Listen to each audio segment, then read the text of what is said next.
Welcome to Vets to PM's Military Transition Academy podcast, the show where we discuss how to succeed in transitioning from the military service to the civilian workforce. This show and the academy it represents helps veterans transition into meaningful, lucrative post-service careers. Your primary host is Eric Doc Wright, PhD, certified manager, military veteran, serial founder, best-selling business author, philosopher, linguist, and coach. Your other host is Jeremy Burdick, project management professional, scrum master, product owner, and retired Air Force chief, and the current COO of Vets to PM and the Professional Development Unit University, where we will interview veterans successful in corporate America and business to bring you nuggets of wisdom every episode to make you more successful. Next, let's introduce today's guest. Our guest today is Liam Amsden, and he's the founder and president of Shorepoint Contracting, LLC. They provide full-cycle federal sales and distribution for Defense Aircraft Components OEM. That is the bio part that he sent. What he didn't say is that he's a super intelligent individual that found a gap, and he decided to provide a service that delivers goods to the government swiftly and efficiently. He interviews veterans to highlight their experiences and to solve niche-level problems within the armed forces. This action directly supports the warfighter, and you're going to hear it come out in his tone of voice and the way he wants to serve and make you, the warfighter, the most efficient and the best and supply you with the best. So I can't wait to get this started. Try to look deep into the recesses of some of the intricate things that are being said, because there's a lot of wisdom from such a young man. Can't wait for you to hear it. You know, what it's about, what you're doing, and what's your day job. Okay. Yeah, no. So my company's name is Shorepoint Contracting, LLC.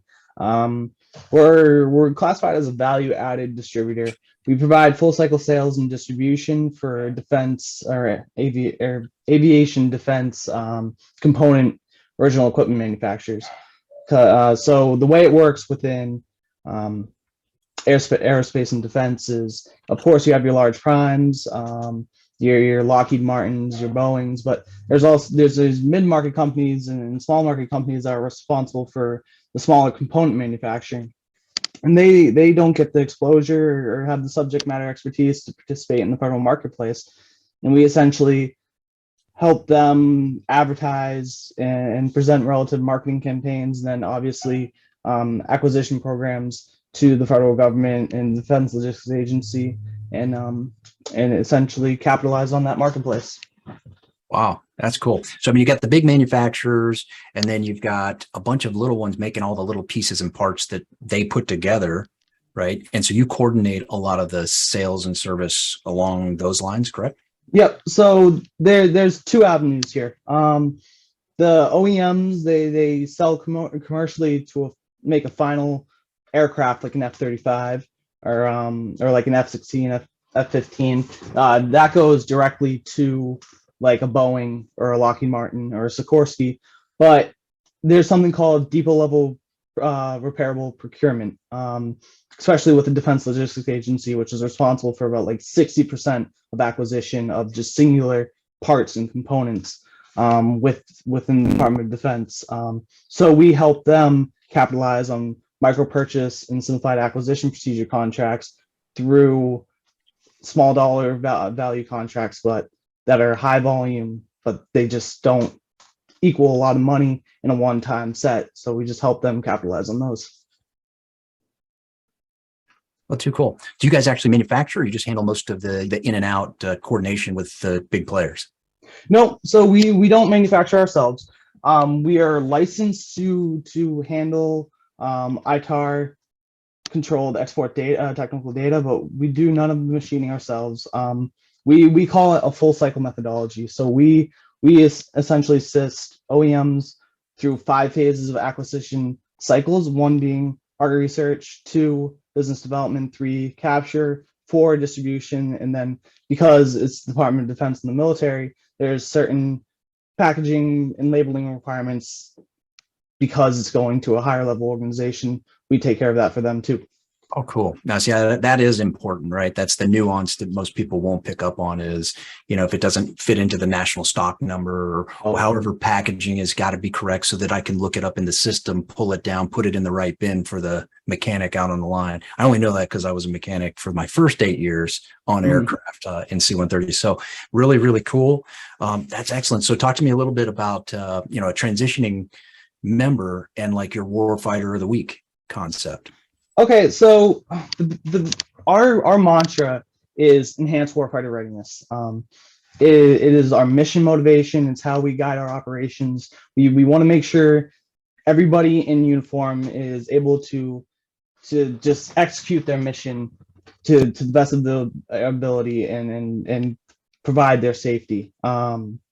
We essentially, the Warfighter of the Week is we interview, whether it be active duty, reservists, National Guard personnel. We talk to them about their experiences, what they've seen, where they've seen it. And then we also talk to them about their opinions on like niche level problems. We view that because this is a philanthropic program and our drive is just the community outreach and give back to the warfighter, we can cover narrow areas and take deep dives that like for-profit organizations, news organizations can't otherwise do. Wow. So Liam, what makes, in your experience, because a lot of guys and gals come out of uniform and they're like, hey, I was born in DOD, I'm uniformed, I was there X years, like Jeremy, hey, I was a mechanic and then I was the guy or gal ordering stuff and then I was the guy or gal managing the career fields of those folks, turning wrenches and ordering stuff. So we've got the full gamut. So we feel like when we come out of uniform, hey, I'm going to come out and I'm going to go right into contracting. My buddy's got a contracting company. My sister has a contracting company. That necessarily may or may not be the case always. So what top 2 or 3 blind spots would you say that you see veteran-owned businesses running into time after time? And therefore, if you make them aware of it, that might help them solve that. Well, it's not even just veteran-owned businesses. This is, I guess, the first big one. But just even like IT people going into business, they think it's 1 + 1 = 2. It's algorithmic. It's simple math. But in business, 1 + 1 = fish. It's not. Doesn't all make sense. You have to execute on indirect operations for revenue generation purposes that just don't make sense immediately and in the near term, but will pay off down the line. So I feel like people going to business, not even just veterans, but like I said, IT people, they don't think like that, and they don't think that far down the line. As far as veterans going, just because coming out of the services, the way the organizational command structure is all put together, all of it is lined up, ready to go, and there's an information flow, a process flow. That's not necessarily the case in private organizations. There's obviously internalized politics. I bet there's internalized politics within the military too, but to more of a degree with private organizations, and it just could present more convoluted situations than anticipated. So it's not necessarily what I have to sell government. It's what does the government need? And can I make that? Can I pivot to that? Can I partner with somebody to pivot to that? And it's understanding, okay, what is my KO or my contracting officer or my COR, my contracting officer representative, what are they looking for in terms of capabilities, climate, culture within the management team? And then can I go hustle and put that together, right? It's not necessarily commercial off the shelf. Hey, this is what I have to sell you, government. It's, oh, you need that thing? Yeah. I'll be back in 2 days. Stand right there, right? And then you go get it. Is that kind of what I hear you saying? Is it's not 1 + 1 = 2 because I've got a 2. Mm-hmm. 1 + 1 = fish. Okay, I'm going to go figure out how to catch some fish and sell the government fish. And then I'll sell them what I want someday after I've got past performance and they trust me and the KO knows my first name and they take calls from me when I call. And is that kind of what you're saying, I think? Yeah, in my space, there, like I said, deeper level repairable procurement. Jeremy, like you mentioned, there's a national stock number and a corresponding approved part number. you don't, they solicit you. The government solicits you. A contracting officer solicits you, whether that be through an automated process or pricing research. They call you up on the phone from DSBS. But yeah, you have to meet their needs. You're not trying to sell them something. As far as that's more in like product sales, which is what I do. But in terms of services and like IT services, there's a lot more room for interpretation. Whether that be through what's called a focus of dissatisfaction or a focus of power. So a CO or COR is a focus of power, but the program managers within like a major subordinate command, like I do a lot of BD within DLA Aviation. There's obvious, you can make room and wiggle what they think they need. I don't mean to say it like that, but you can steer them in a direction that might be more efficient for the warfighter, just because it's a service. And not everything comes down to a contracting officer either. There's three levels. A person I listen to all the time is Neil McDonald. There's a focus of receptivity, whether that be a small business specialist, you want to talk to them, or a competition advocate. It's a focus of dissatisfaction, the people, the program managers who are often very interconnected with the end user of your product, which is very important, because they're ultimately the one giving you feedback on what's going down. And then there's the focus of power, the people who award the contracts, who are listening to the end user. So it's not necessarily talking to a CO, and you're not selling to them, you're actually selling to the end user. Right. So what you heard Liam say is BD is business development. And, we talk about it all the time on MTA podcasts. So solution selling, social selling, social entrepreneurship. So what he's talking about is the functional manager is the one on the ground or next to the warfighter in the field, the person in the field, fielding the gear, using the gear, giving them feedback on the gear. That's who the KO is serving. The KO is trying to take those technical requirements and make a thing, find a thing, buy a thing, field a thing that the functional manager, who is the voice of the customer or the voice of the end user in the field, is trying to buy. And then the core, the COR, is the KO's representative on trying to make sure the technical is translated from the functional to the KO and vice versa, and then making sure all the line items on the contract and the addendums and all that stuff is satisfactory. So Liam, what I like about what you're saying is the deeper you can get into that process as the provider, the more intimate or more familiar you are with what the end user needs, you can influence what the functional manager is telling the KO and what the KO ultimately signs a contract for, right? But they buy on purchase blanket agreement or whatever the vehicle is, hey, I know, boss, that you're trying to satisfy your customer. Here's what the customer's looking for. Let's define it like this. They define it like that, sources sought, whatever. And then that's ultimately what we end up selling them, right? I mean, is that kind of high level overview of how it can go if you're doing solution selling to the contracting officer who represents the functional manager ultimately? Yeah. And even that's just one way of looking at it. You can influence what you think the end user could do to present a more efficient solution, but also talking to the end user could present a way to receive feedback directly to directly improve your own product. So providing in-depth change processes to your own product from their feedback. So you're not necessarily influencing them. Now they're influencing you. Yeah. And I really think it's unique how you guys have gone down to the end user level, basically the warfighter.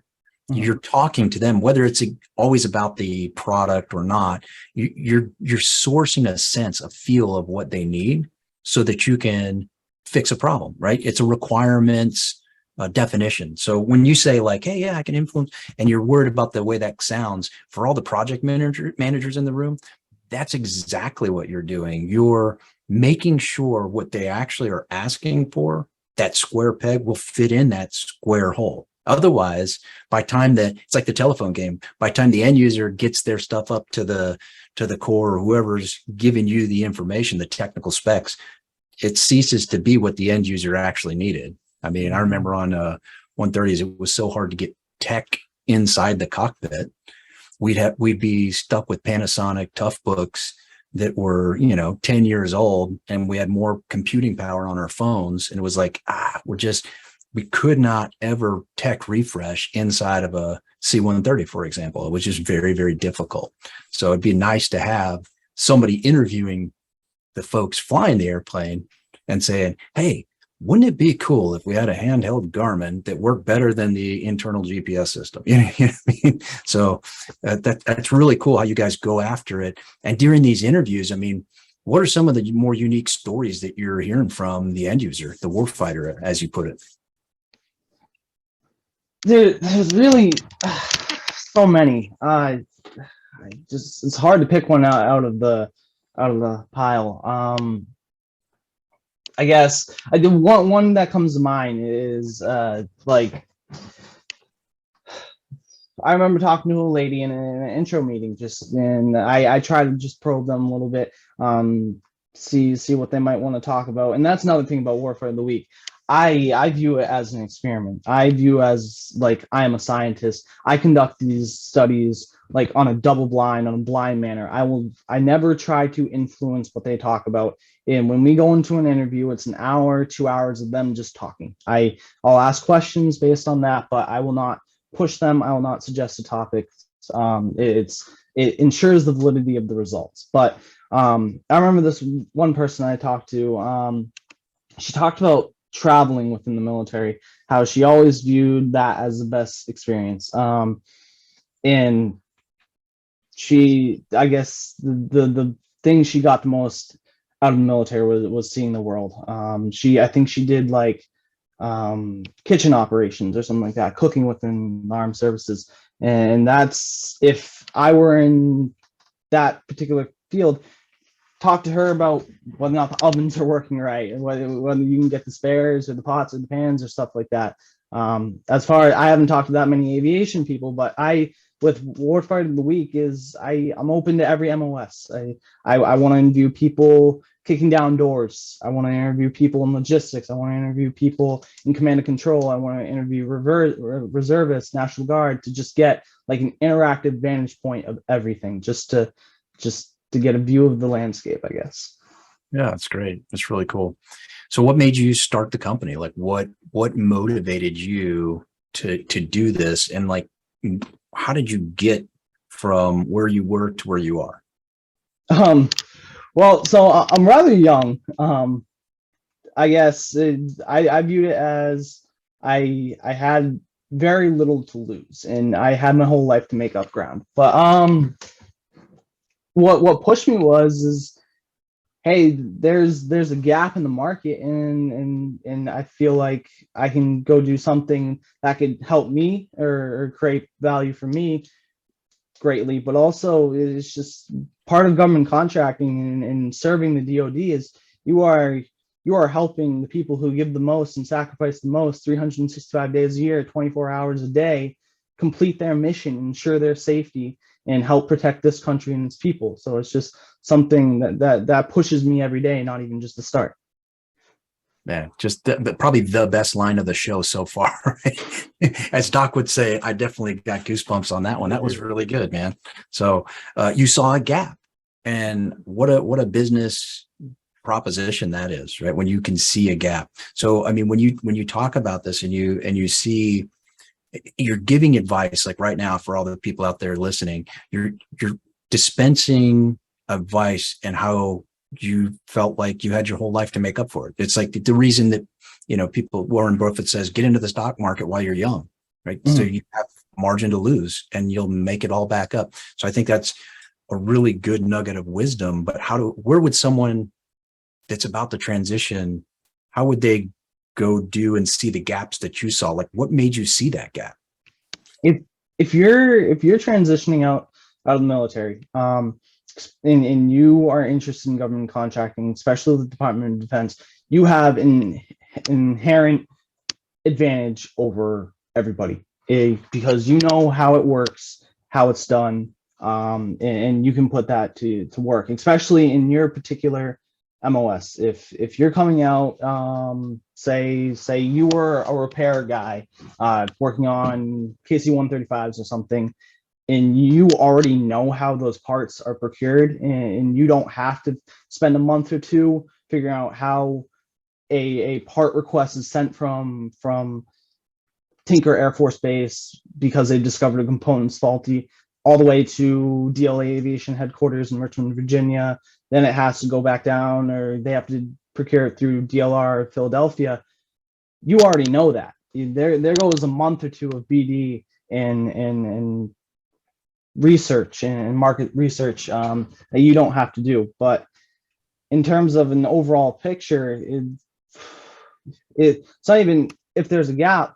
There was a gap where I went into it with unfilled solicitations, unserved manufacturers, also just a way to disrupt an industry. Like, for instance, right now within partnering with OEMs, you have to get on the phone, email a quote, or do something like that. And that takes a day or two, maybe a week. And that's a very slow process, especially within the 21st century.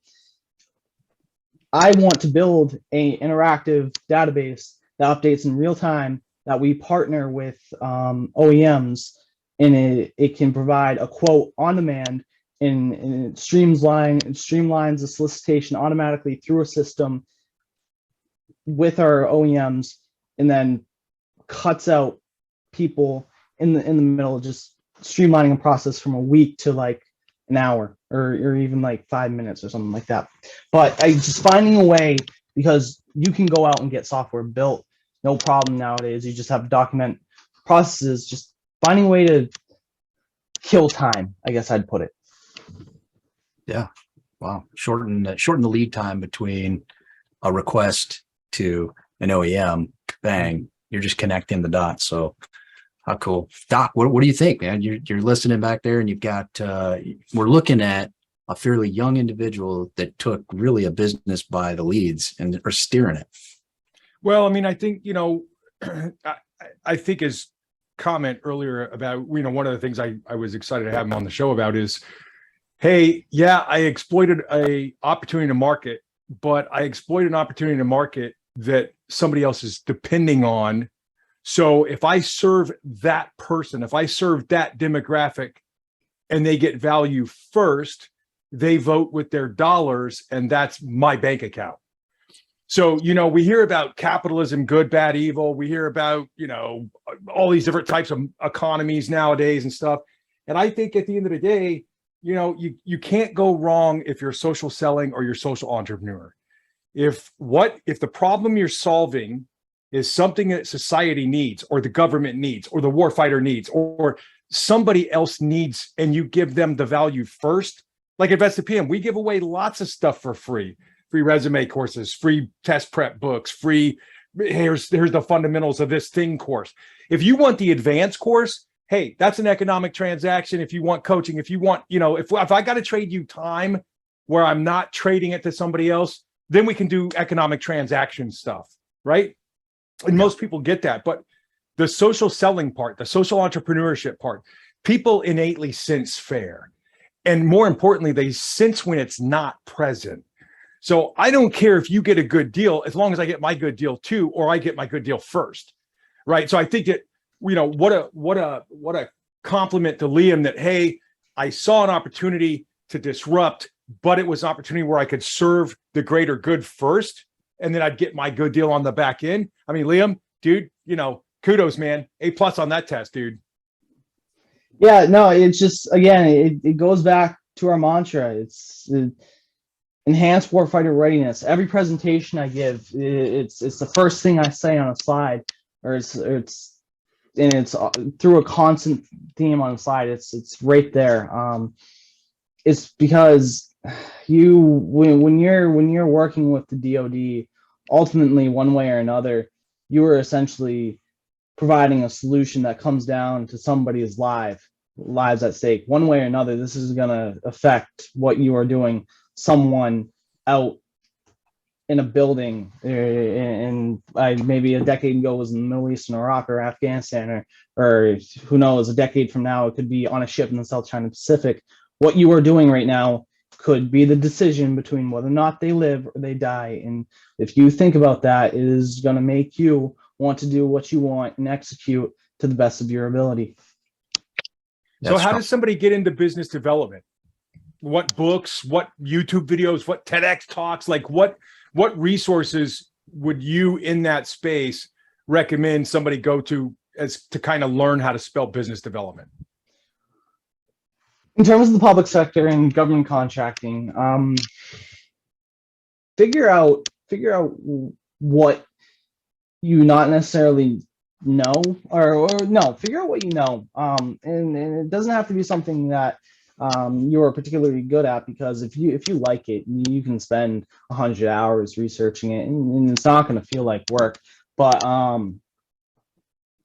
with companies nowadays, try to leverage automation, digitization, technology the best that you can, and make yourself as lean as possible. Like one book, The Lean Startup, is just make sure you're agile and make sure figure out something. And if you're agile, if it's not working, you can shift, no problem. And that's what makes tech companies great, because you look at me, I'm technically classified as a distributor, but I feel we're more of a tech company, because if you look at Amazon per se, their image is a distributor. They're connecting manufacturers to consumers, but where they made their money was Amazon Web Services and technology, because that's the 21st century. That's lean, that's agile, and that's high margin, and that's what presents value. Yeah, no doubt about it that they started off with books, but they quickly became a software company. Yeah. I mean, that is what that distinguished them in the marketplace.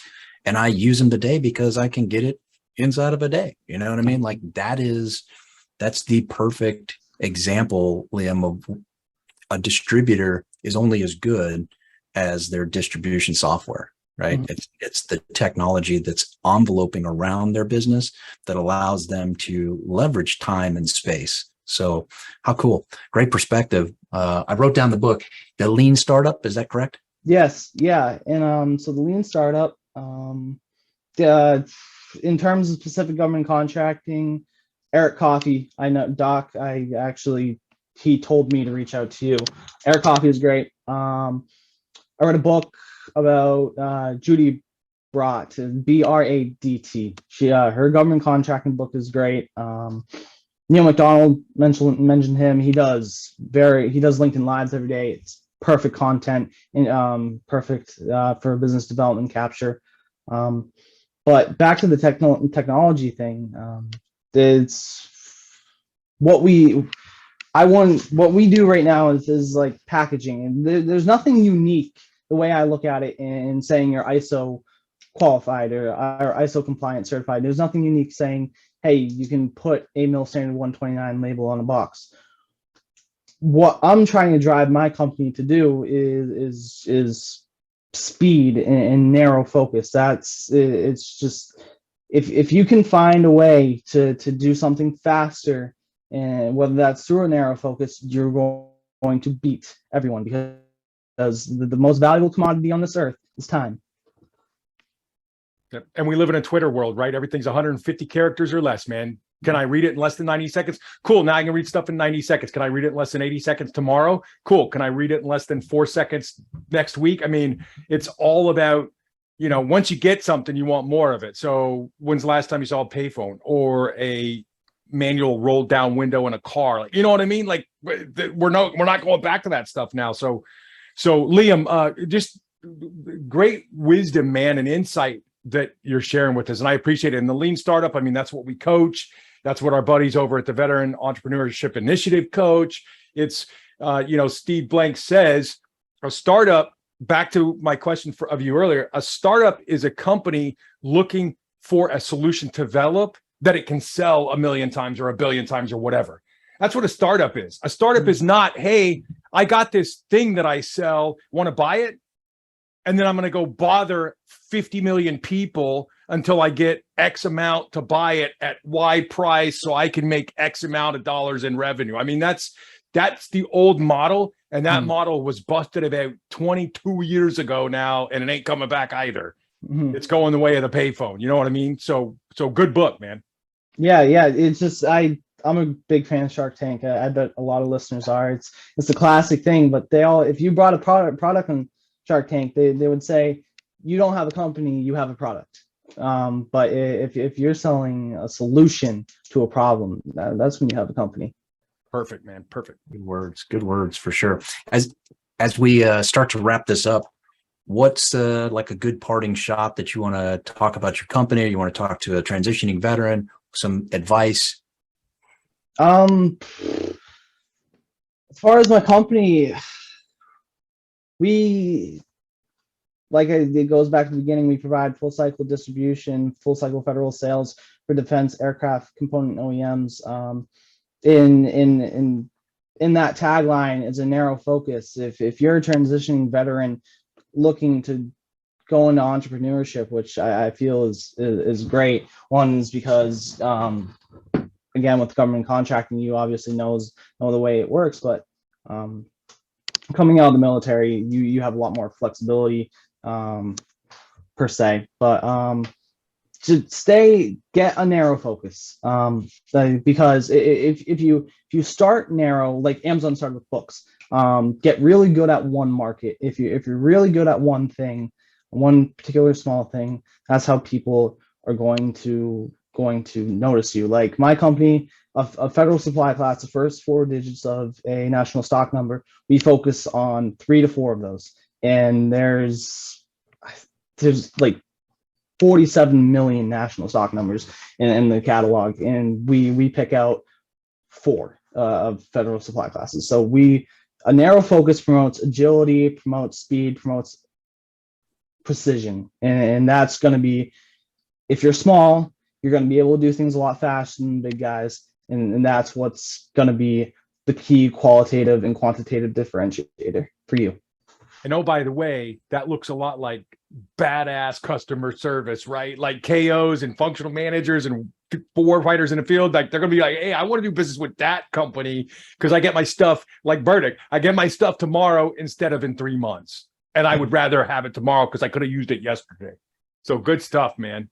Thanks for coming on, Liam. Appreciate it, dude. Yeah, thank you for having me, guys. I appreciate it. Thank you for tuning in and spending a bit of time with us at the Military Transition Academy, powered by Vets to PM. If we piqued your interest, but you want more details, please head over to the website vetstopm.com and see if we can help prepare you for a better tomorrow or a future meaningful and lucrative career.